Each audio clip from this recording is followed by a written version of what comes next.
10.3, Applications of Vectors. So at the top of these notes, we have some vector formulas or some formulas that you should know. Like we've talked about the horizontal and vertical component and how to find magnitude. You should also remember Pythagorean Theorem and your different trig ratios. And one that might also be useful is going to be law of cosine. So all those formulas are there for you. And now which ones you need all depends on what they give you in each situation. So let's look at number one. Number one says Jason hit a baseball that flew up at an angle of 42.3 degrees. So from the horizontal upward, that's 42.3 degrees with a velocity of 73 miles per hour. So we're representing the velocity as a magnitude, and so that's 73 miles per hour. And the horizontal component is 54 miles per hour.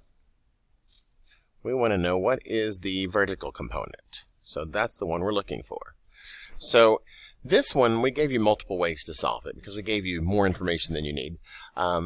Like one way to look at this one is I see we have one side of a right triangle, we have a hypotenuse of a right triangle, we're looking for the third leg. So you could do Pythagorean Theorem, which the Pythagorean Theorem says take one leg squared plus the other leg squared is equal to the hypotenuse squared. And then to solve for that, we would subtract, so it would be 73 squared minus 54 squared. And then take the square root, and you don't have to worry about the negative because we're talking about actual length here. So 73 squared minus 54 squared, and take the square root of that. So square root of 73 squared minus 54 squared. Uh-oh. Sorry, let me try that again. Square root of 73 squared minus 54 squared, and you get 49.1. So 49.1 would be an approximation for that if we round to the nearest tenth. That would be one way to work this one. Well, let's say they didn't give us both of those sides. Let's say they only gave us one of those sides. So for a second, let's take away this. Oops, took away too much, but we'll take away that one. Well, that was 42.3. If we only had that part, we have we're looking for the opposite, and we know the hypotenuse, and we have an angle. Well, opposite and hypotenuse, the ratio that uses opposite and hypotenuse is sine, so we could have used sine. So sine of 42.3 equals opposite, which is x, over hypotenuse, which is 73. And then you would multiply by 73, and that would have gotten it to you. And one last way, let's say we had instead of the 73, they gave us the 54 and not the 73. Well, if they gave us just the opposite and the adjacent from the angle, we would have used tangent. And you would have said tangent of 42.3 equals opposite, which is x, over adjacent, which is 54. And then to solve for x, you multiply both sides by 54. Any one of those three methods will work. So just showing you multiple varieties on that one because there's more than one way to get that one. Oh, and the units for this, since our vectors were miles per hour, it would be miles per hour. You'll get the same 10th decimal place no matter which one of these methods you use. So let's use one that has less options where we're not going to have to do, we don't have to give you so many choices. So let me move that. I've got this line here that's in my way, so I'm going to move this, or clear this off so I don't have anything. Number 2 says a toy car rolls down a ramp at 6 meters per second. So here's a ramp. The toy car is rolling down at 6, so 6.0 meters per second. That is our vector. The horizontal component is 1.8 meters per second. And what is the angle of the ramp above the horizontal? So we're looking for this angle right here. So we only have one method. Well, technically, there's actually more than one. But if we're looking at just the trig, we have adjacent and hypotenuse. Adjacent and hypotenuse is cosine. So cosine of an angle is equal to the adjacent over the hypotenuse. And to undo cosine, we have to invert it, so we have to do the inverse cosine to get rid of that. So inverse cosine, we get rid of that, and we have to do inverse cosine. The other side would be 1.8 over 6.0. And if we type that in on the calculator, inverse cosine of 1.8 divided by 6, which is 6.0, you get 1.2, what does it say to round to on this one? It said round to the nearest hundredth. So Uh-oh, wait a second. One thing I forgot to tell you, and I just fell for it. I was like, that didn't seem like the right answer. When we're working these, I just was looking for the angle in degrees. I just found the value. This is in radians, so I need to convert this to degrees. So on yours, you should be able to just touch that. I can't touch mine, so I have to go to Document, and it won't change when I touch it. So Document Settings, and then say Degrees, and let's try that again. So if I want to take that same, too far. That same answer, that looks more like what I was expecting it to be. I was like, something doesn't seem right. So 72.54. So our theta in degrees is 72.54 degrees. Or it would have been the other value in radians, but all this assignment we're in degrees. So that's a good warning right there for you. Make sure your calculator is in degrees, and if you're using Desmos, you have to go to Settings and make sure Desmos is in degrees also. Okay, number 3. A boat is pulled along a canal by 2 vehicles on either side of the canal as shown. One of the vehicles pulls with a force of 200 pounds, the other pulls with a force of 300 pounds. There's an angle of 40 degrees between them. The boat driver wants to create a little havoc on his friends who are driving the vehicles. How much force should the boat exert in order to remain still? So the hint on this is what we're really trying to find is what is the resultant vector of those 2 vehicles. So if we were to take and find a resultant vector, you take one vector, draw the other one right after that, so that would be the 300 over here. What we're trying to find now is this resultant vector right here. So that's what we're trying to find. Well, to get the information we need, I need another angle here. I don't know this angle. I know it's something less than 40, but I don't know exactly how much. But if we look at the original picture, this was 40, and we're looking at this angle. Back in geometry, we talked about any time you had 2 parallel lines, on the same side of the transversal, those 2 angles are supplementary. They're consecutive angles, or same side interior angles. So they add up to 180. So this would have to be 180 minus 40, which would be 140. Well, that's useful because anytime you have 2 sides and an angle in between them, we can use law of cosines. And law of cosines, if you look at the top of the paper, says to find the third side, it's always one side squared plus another side squared minus 2 times those 2 sides times the cosine of the angle in between them inside the square root. So to find this third side, x, or I'm going to call it x and not c, x is going to be the square root of one side squared plus the other side squared minus 2 times those 2 values times the cosine of that angle in between them, which is 140. And we're in degrees, so I can just type that in just on the calculator. So square root of 200 squared, oops, I didn't get my 2, 200 squared plus 300 squared, oops, 200 squared plus 300 squared minus 2 times 200 times 300, not typing very well today with my fingers, 2 times 300 times the cosine of that angle in between them, which is 140. 200 squared, let me make sure I typed it correctly because I've been messing up. And you get 471, it says round to the nearest tenth, so 471.1. So this is approximately, that's my squiggly equal sign, 471.1, and this was in pounds, this was in pounds, so this is in pounds. So 471 pounds. Now let's talk about the next 3.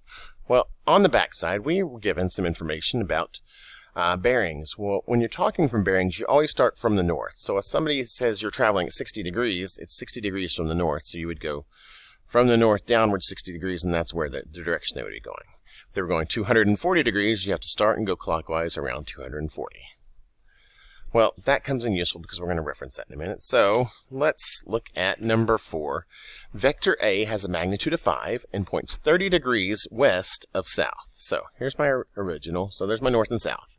So vector A has to go 30 degrees west of south. So here's my south, and I need to go 30 degrees west of that. And west is to the left. So, and this has a magnitude of 5.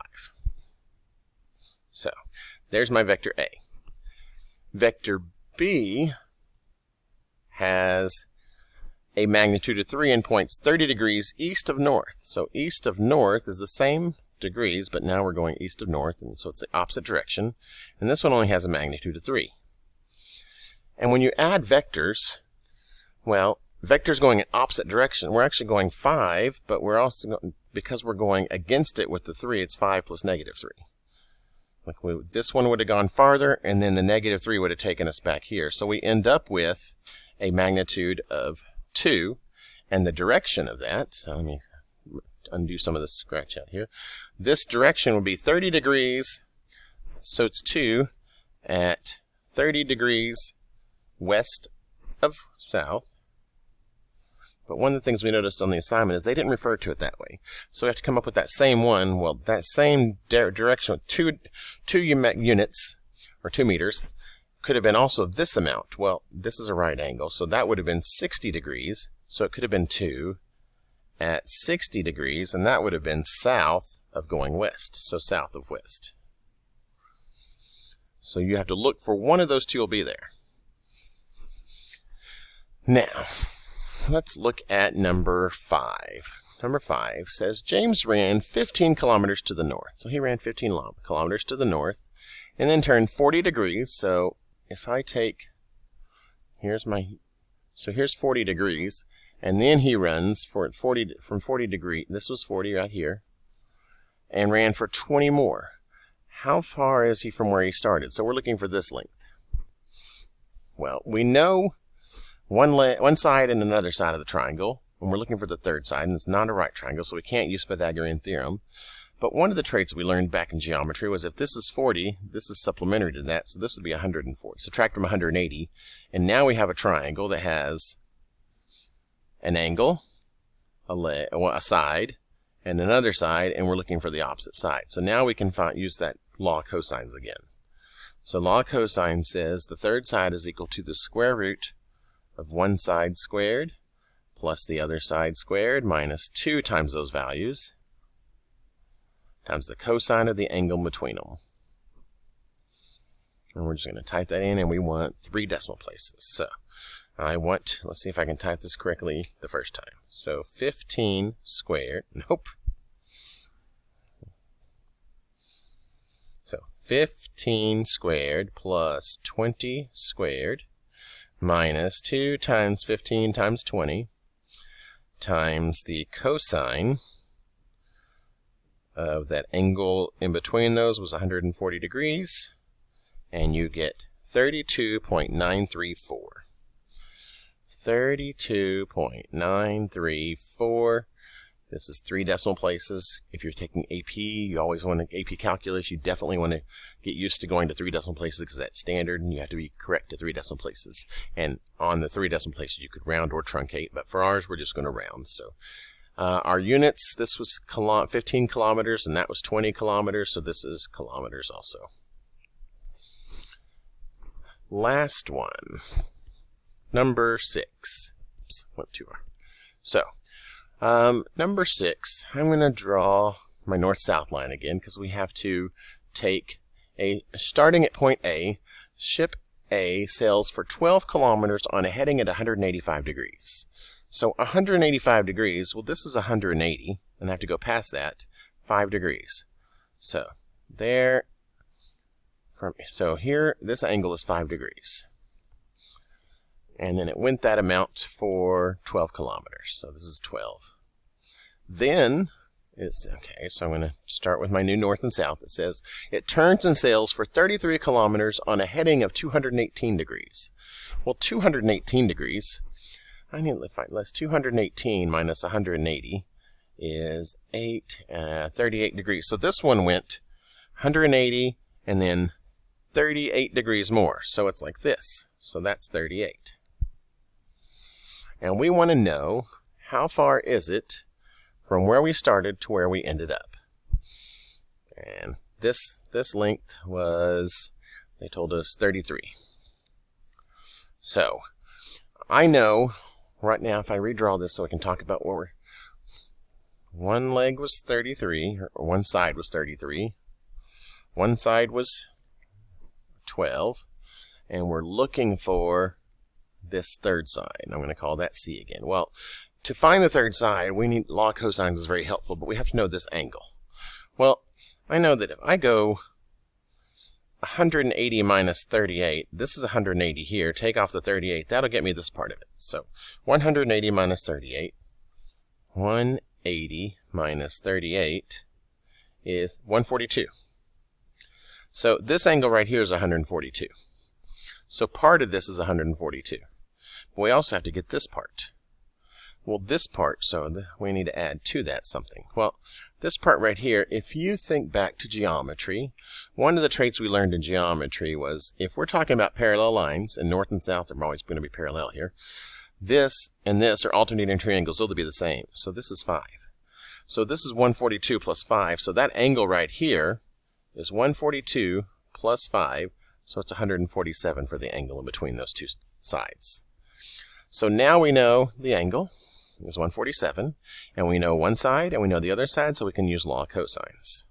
So C is equal to the square root of one side squared plus the other side squared minus 2 times those two values, same two values, 12 and 33, times the cosine of the angle in between them, which is 147. So 12 and 33, so square root of 12 squared plus 33 squared minus 2 times 12 times 33 times the cosine of 147, and that would be 43 point, this one I think said 1 decimal place to the nearest tenth. Yes, so that'd be 43.6, and that length is in kilometers. And that is pretty much everything you need to be able to understand and get a passing grade on this assignment. Good luck to you.